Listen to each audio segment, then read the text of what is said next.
Олон мянган жилийн өмнө хүн төрлөختөн тог цахилгаан эрчим хүч гэж юу байдгийг төсөөлөөчгүй байсан болов. Харин өнөөдөр цахилгаан эрчим хүч нь өдөр тутмын салшгүй хэрэглээ болж бүхий л хэрэгцээ цахилгаанаас хамаардаг болжээ. Хэсэггийн хугацаанд л эрчим хүч хормхон зур тасалдахад шууд нөлөөлөх томоохон хүчин зүйл болж байна. Тийм ч утгаараа энэ удаагийн үнийг хэрхэн хийдгээ нэвтрүүлгээр цахилгаан эрчим хүчийг хэрхэн үйлдвэрлэж хэрэглэгчдэд хүрдгийг Төв аймгийн Баян Жаргал сумын нутагт байрлалтай Бөөрөлжүүдийн цахилгаан станцын бүтээн байгуулалт дээр тулгуурлан та бүхэнд тайлбарлан хүргэх болно.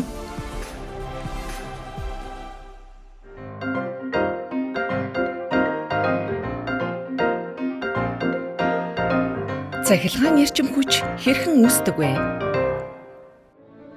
Цахилгаан станц гэдэг нь нарийн технологийн дагуу тодорхой дараалал, инженерчлэлийн тооцоолол, мэрэгжлийн баг хамт олонны нягт хамтын ажиллагааны үндсэн дээр цахилгаан эрчим хүч үйлдвэрлэх зориулалттай аж үйлдвэрийн байгууламж юм.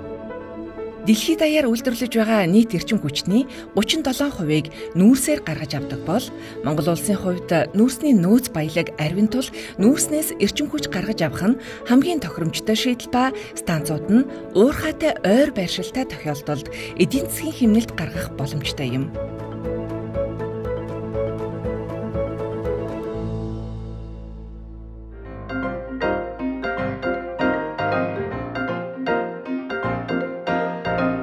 Цахилгаан станцын удирдлагын өрөө. Цахилгаан станцын найдвартай, тасралтгүй үйл ажиллагааг хангахын тулд бүх процессыг удирддаг тархи нь удирдлагын өрөө юм.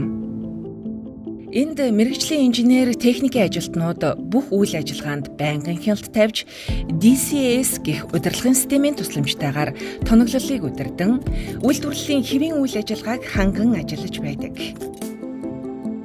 Станцын үйл ажиллагаа нь өндөр найрамчлалтай явагддаг ба хэмжих, хянах хэрэгслийн заалтууд бүгд үнэн зөв зааж байх ёстой. Ийм учраас инженер, техникийн ажилтнууд 2 цаг тутамд байнгын үндэслэх шалгалт хийж хэвийн ажиллагааг хангаж байдаг байна.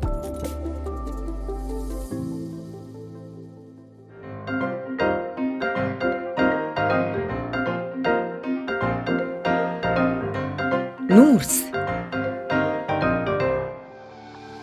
Эрчим хүч үйлдвэрлэхэд хамгийн ихэнх шаардлагатай зүйл бол нүүрс юм. Энд нүүрсийг 3 шатны бутлуур дамжуулан буталдаг. Эхний шатанд нүүрсийг бүхэл хог, чулуулаг болон төмөрлөх холцыг ялгах ба дараа нь нүүрс бутлах шат шатны бутлууруудыг ашиглан тодорхой хэмжээнд хүртэл жижигэлдэг байна. Бутлах үйл явцад нүүрсийг конвейер буюу туузан дамжуулгаар нүүрсний ордоос цахилгаан станц руу шууд тээвэрлэдэг. Энэхүү процесс нь нүүрсний шатах үйл явцыг сайжруулж, бүрэн шаталт үүсгэхэд сайнаар нөлөөлдөг байна. Мөн 100-нд очиж байгаа нүүрсний хэмжээг хангалттай байлгахад энэхүү процессын гол зорилго нь оршиж байгаа юм а.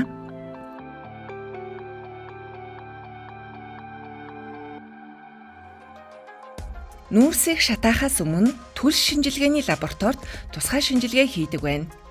Энэхүү шинжилгээг бүрэн автомат төхөөрөмжийг ашиглан жинлэж, нүүрсний ерөнхий болон дотоод чийг, дэгдэмхий чанар, үндэсний хэмжээ зэргийг шинжилдэг. Мөн нүүрсний нарийн шинжилгээ хийхээс гадна тосны шинжилгээ хийдэг бөгөөд энэ нь ашиглагдаж байгаа технологийн үйл ажиллагааг сааталгүй байлгах үүрэгтэй.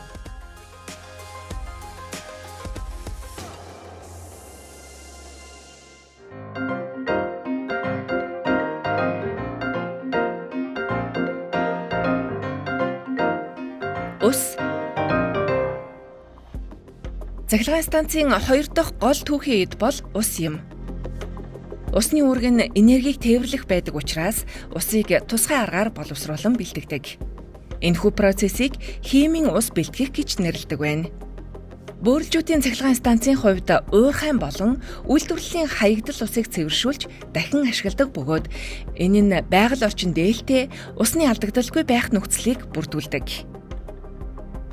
Газрын гүнээс олдворлсон усыг станцад ашиглахдаа нэн тэргуунд усыг механик фильтрээр оруулж хольц, шороо булингуудыг арилгах болно. Үүний дараа усан дагуулгадах нэм бактерийг устгах зориулалттай ультрафильтрээр шүүдэг байна. Шүүгдсэн усыг молекулын түвшинд хүртэл ионуудыг шүүдэг эсрэг осмос гэж нэрлэдэг шүүлтүүрээр дахин шүүж, улмаар сүлийн дамжлах болох цахилгаан деионизацийн төхөөрөмжийг ашиглан усыг дахин шүүж 99.9% эрсдэлгүй цэвэр ус болгодог. Усыг энхүү бэлтгэж байгаа гол зорилго нь станцын металл тоноглолуудыг хаг тогтолт ба зэврэлтээс хамгаалж байгаа хэрэг бөгөөд энэ нь цахилгаан станцын ган төмөр хоолой шугамуудын ашиглалтыг уртасгах үүрэгтэй байдаг байна. Ингэж бэлтгэж бэлэн болсон усыг тэжээлийн ус гэж нэрлэнэ. Бэлтгэсэн усанд хяналтын шинжилгээг өдөрт 3 удаа хийх ба цахилгаан дамжуулах чадвар, цахиур, усны хадуулаг, натрийн агуулга гэх мэтийг химийн инженер болон лаборантууд нарийн шинжилт дүгнэлт хийдэг байна.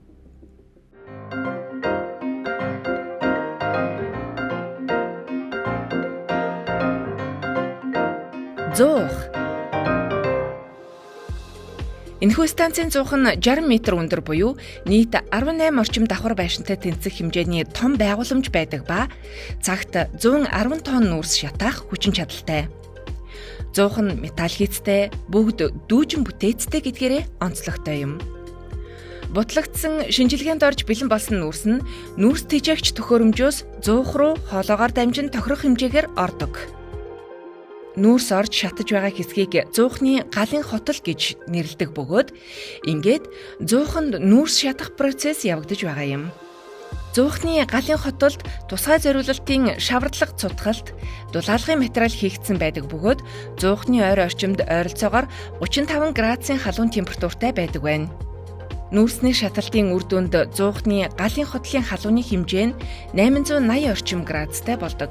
Энэхүү үүссэн өндөр температурын нөлөөгөөр тэжээлийн усыг халаах процесс явагдана. Үүний үр дүнд тэжээлийн ус 540 хэмийн халуунтай хит халсан уур болдог байна.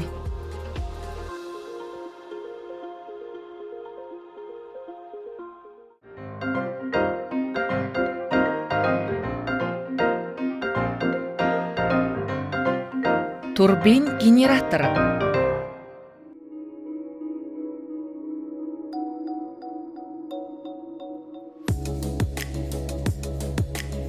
540 хэмд хит халсан уур нь уурын турбин гих төхөөрөмж рүү ордог. Энэ төхөөрөмж нь цахилгаан эрчим хүч үйлдвэрлэхэд чухал үүргийг гүйцэтгэдэг бөгөөд механик энергийг цахилгаан энерги болгож эрчим хүчийг үүсгэх үүрэгтэй байдаг байна. Бөөрөлжүүдийн цахилгаан станцад байгаа энэхүү уурын турбин нь өндөр болон нам даралтын цилиндрээс бүрдсэн агаарын хүргэлтэд конденсатортай хамгийн сүүлийн үеийн тохируулгын болон туслах тоноглолоор тоноглогдсон байдаг. Ийхүү зуухнаас ирэх хит халсан уур турбинд орсноор уурын турбины гол буюу хүрзмийг 1 минутанд 3000 эргүүлдэг байна. Ингэж эргүүлснээр уурын кинетик энерги нь механик энерги болж байна гэсэн үг юм. Харин дараа нь турбины хүрзэмтэй нэг голд холбогдсон генераторын роторыг үүссэн механик энерги мөн эргүүлнэ. Үүний үр дүнд тухайн механик энерги нь цахилгаан энерги болон хувирдаг байна. Ингээд бидний өдөр тутамд хэрэглэж байгаа тоог цахилгаан үсэж хэрэглэгчдэд хүрэхэд бэлэн болж байгаа юм а.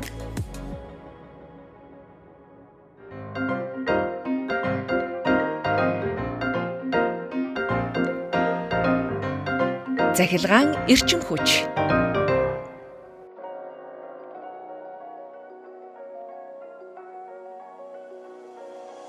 Үйлдвэрлэсэн цахилгаан эрчим хүчийг хүртээмжтэй, шуурхай, найдвартай хүргэхийн тулд цахилгаан эрчим хүч түгээгч болон дамжуулагч компаниуд руу цахилгаан дамжуулах агаарын шугамар дамжуулан хэрэглэгчдийн гарт хүргэх болно.